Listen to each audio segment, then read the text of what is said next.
How to use and set up TomTom Go on your Android device. So for that you have to watch this video till the end and you have to dive into this. So for that you have to watch this video till the end. So let's dive into the process. First of all, install the app. You have to open up your Google Play Store on your Android device and search for the TomTom Go. Once you have searched for the TomTom Go, you have to install here and wait for the installation has been successfully completed. So once the TomTom Go has been successfully installed, just tap on the open option.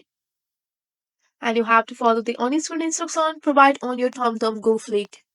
And just go for the enable your location here. And they are preferring your app here. You can just go for the close your app, just go for the open up your app again. And here you can see that the app will request the permission for your location, storage, and other necessary functions.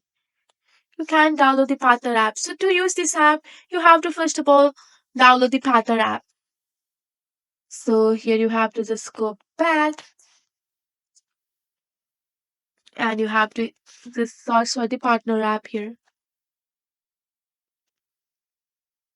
So here you can see that after installing the partner app, you have to follow the on-screen instruction to set off your TomTom Go. So you can choose to download maps for offline use on your TomTom Go, which allows you to download individual country maps or region. So this app will guide you to turn-by-turn direction and display the live traffic update if enabled. That's it, you are ready to use your TomTom Go on your Android device for the offline navigation. That's it for today. If you like this video, please hit that like button and subscribe for more. I will see you in the next one. Thank you.